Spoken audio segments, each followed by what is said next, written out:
Hello friends, welcome to my YouTube channel. आज के video में हम डिस्कस करेंगे बीएससी थर्ड ईयर जूलॉजी के इम्पोर्टेंट क्वेश्चंस के बारे में। बीएससी थर्ड ईयर का जूलॉजी का जो इम्पोर्टेंट क्वेश्चंस है, इसमें जो सबसे पहले बात करेंगे फर्स्ट पेपर की। फर्स्ट पेपर है स्ट्रक्चर एंड फंक्शंस ऑफ कोऑर्डिनेटा टाइप्स, कोऑर्डिनेटा की संरचना एवं कार्य, इसके बारे में हम लोग डिस्कस करेंगे। इसका जो टाइमिंग ड्यूरेशन होता है वो 3 आवर्स का होता है और ये कितने नंबर का पेपर होता है? 33 नंबर का पेपर होता है। अब इसके अंदर सबसे पहले फर्स्ट यूनिट की हम लोग बात करेंगे। तो यूनिट फर्स्ट के अंदर देखिए कि जो भी इंपॉर्टेंट क्वेश्चंस है तो उसके बारे में हम लोग सबसे पहले डिस्कस कर लेते हैं। अब इसके अंदर देखो कि जो फर्स्ट क्वेश्चन है वो है एमोसिट लार्वा का सचित्र वर्णन व कायांतरण में होने वाले परिवर्तनों का वर्णन करो। जो एमोसेट लार्वा होता है, जो किसका लार्वा होता है? पेट्रामाइजोन का लार्वा होता है। किसका लार्वा होता है? पेट्रामाइजोन का। उसकी संरचना के बारे में वर्णन करना है और उसके डेवलपमेंट यानी कि कायांतरण के बारे में इसमें बताना पड़ेगा कि किस तरीके से उसका डेवलपमेंट होता है, क्या होता है, क्या नहीं होता है। उसके बाद में है नेक्स्ट क्वेश्चन, पेट्रामाइजोन के सामान्य लक्षण एवं जीवन चक्र का वर्णन कीजिए। जो पेट्रामाइजोन होता है तो उसका जो जनरल कैरेक्टर्स हैं उन सभी के बारे में और लाइफ स्पैन के बारे में कि पेट्रामाइजोन क्या करता है स्टार्टिंग के अंदर, मतलब जैसे एडल्ट स्टेज में है तो एडल्ट स्टेज के अंदर कहां पे रहता है? ये रहता है समुद्र के अंदर। कहां पे रहता है? समुद्र में। और जब इसको रिप्रोडक्शन करना होता है तो उस दौरान कहां पे चला जाता है? ये चला जाता है नदियों की तरफ चला जाता है, गमन कर जाता है। और वहां पे नदियों की तरफ गमन करने के बाद में जैसे ही इसका क्या हो जाता है, एग ले कर दिए, एग ले करने के बाद में डेवलपमेंट हो गया। जो भी लार्वल स्टेज है, एमोसिट लार्वा है, वो 15 से 20 mm का हो जाता है। उस दौरान ये फिर बाद में वापस से गमन करके और समुद्र के अंदर आ जाता है। नेक्स्ट है निम्नलिखित पर संक्षिप्त टिप्पणी लिखिए। तो इसमें ए है हेमिकोर्डेटा, यूरोकोर्डेटा तथा सिफेलोकोर्डेटा की सजातीयताओं की तुलना कीजिए। इसके अंदर कि सजातीयता का मतलब होता है एफिनिटीज, इसके अंदर जो कौन सी समानता होती है, कौन सी असमानताएं होती है, तो उनके बारे में, बंधुताओं के बारे में बताना पड़ेगा। नेक्स्ट है पेट्रामाइजोन के मुख कीप, जो मुख कीप होता है उसके बारे में बताना है। नेक्स्ट है प्रतिगामी कायांतरण। जो प्रतिगामी कायांतरण होता है वो किसके अंदर होता है? एसिडियन टेडपोल लार्वा के अंदर होता है। और जो एसिडियन टेडपोल लार्वा होता है वो किसका लार्वा होता है? वो हड़मान्य का लार्वा होता है। उसके अंदर एसिडियन टेडपोल लार्वा में प्रतिगामी कायांतरण के अंदर क्या होता है कि जैसे ये समुद्र के अंदर रहते हैं, ठीक है, समुद्र के अंदर रहते हैं, रहने के बाद में इसके अंदर क्या होता है कि जब हड़मानिया एग ले करता है, एग ले करने के बाद के अंदर क्या होता है, इसके अंदर जैसे एग ले कर दिया, एग ले करने के बाद में जो एग होते हैं, ठीक है, बहुत ही सूक्ष्म आकृति के होते हैं, तो ये क्या होते हैं सरफेस के ऊपर आ जाते हैं, ऊपर तिरने लग जाते हैं, एक तरीके से तैरने लग जाते हैं, ठीक है। अब ये है सनलाइट है, सूर्य है, सन है। अब ये क्या होता है कि सूर्य के प्रकाश की उपस्थिति रहती है, ठीक है, सरफेस के ऊपर, तो ये कैसा हो जाता है कि जो तो नेगेटिव हो जाता है। कहने का मतलब, जो का मतलब होता है जमीन या लैंड वाला नीचे वाला हिस्सा, बॉटम वाला, ठीक है, तो जो तो कैसा हो जाता है जो नेगेटिव और फोटो पॉजिटिव। फोटो पॉजिटिव का मतलब ये हो गया कि ये सरफेस के ऊपर है, यानी कि सूर्य के प्रकाश के कांटेक्ट में, इस वजह से ये कैसे हो जाता है फोटो पॉजिटिव हो जाता है और जो नेगेटिव हो जाता है, तो ये कंडीशन हो गई। अब ये क्या होता है कुछ समय पश्चात में हैच आउट हो जाता है। हैच आउट होने का मतलब ये होता है कि अंडे टूट जाते हैं। टूटने के बाद में क्या होता है कि इससे लार्वा निकलता है एक न्यूली, तो वो कौन सा लार्वा होता है? एसिडियन टेडपोल लार्वा, ये निकलेगा। निकलने के बाद में क्या होता है कि इसमें डेवलपमेंट होता है, ठीक है, डेवलपमेंट हुआ। डेवलपमेंट होने के बाद में क्या होता है कि इसमें ये आगे चलेगा, आगे चल के ऐसे मान लो कि डेवलपमेंट हो गया, तो ये क्या करता है नीचे की तरफ गमन करता है। क्या करता है? नीचे की तरफ गमन करेगा, तो उस दौरान नीचे बॉटम वाले हिस्से के अंदर आ गया, तो उस दौरान कैसा हो जाएगा? फोटो नेगेटिव हो जाएगा और जो पॉजिटिव आ जाएगा। क्यों जो पॉजिटिव कैसे आ गया? क्योंकि ये नीचे बॉटम वाला जो हिस्सा है वहां पे चला गया ना, तो उस वजह से ये बात होगी। उसके बाद में नेक्स्ट है डी, हड़मानिया व ब्रैंकियोस्टोमा में पाचन तंत्र की तुलना कीजिए। जो हड़मानिया होता है और ब्रैंकियोस्टोमा होता है उसमें जो डाइजेस्टिव सिस्टम है उसका कंपेयर करना है एक तरीके से।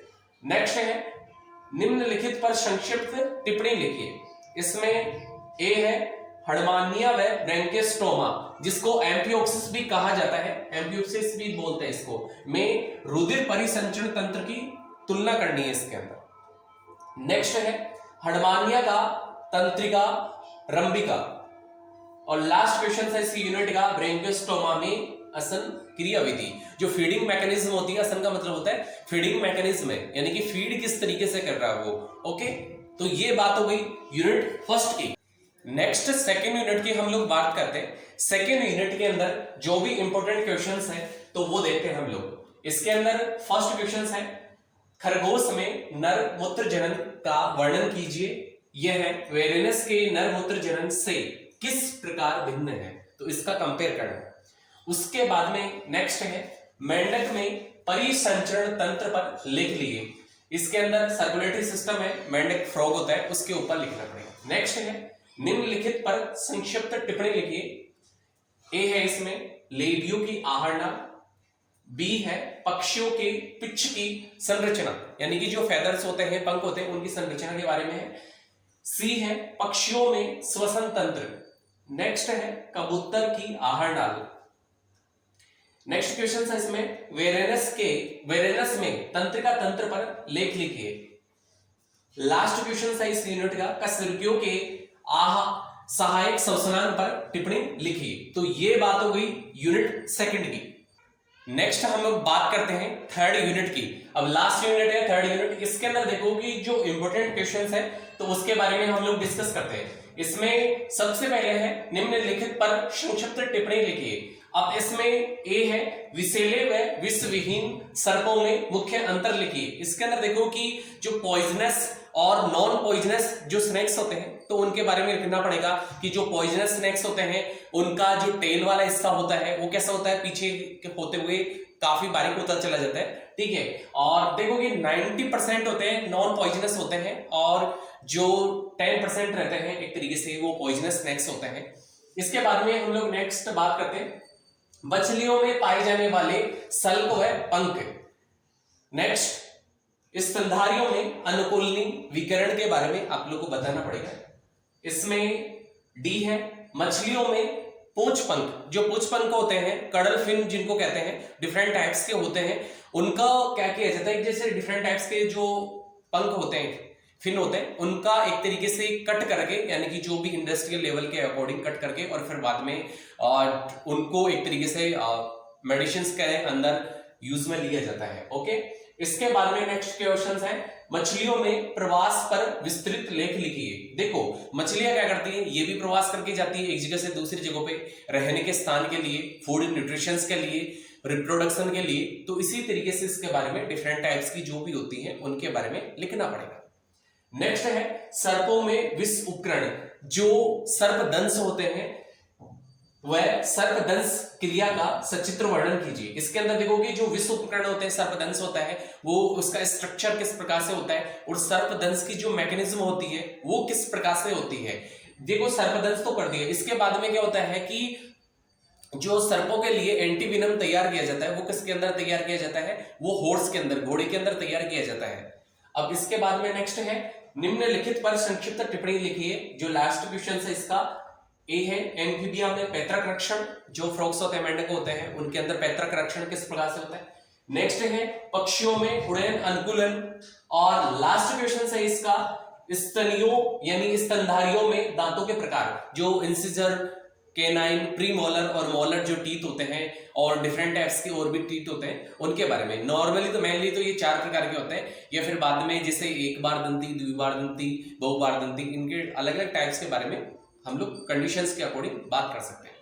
तो ये बात हो गई जो फर्स्ट पेपर था उसकी। और आप लोगों का जो पेपर्स है 21 से स्टार्ट है, 21 मार्च से। तो आप लोग अच्छी तरीके से तैयारी करना स्टार्ट कीजिए। और आप लोगों के लिए ये क्वेश्चंस है जूलॉजी के हम लोग लेके आए हैं। So thank you so much everyone.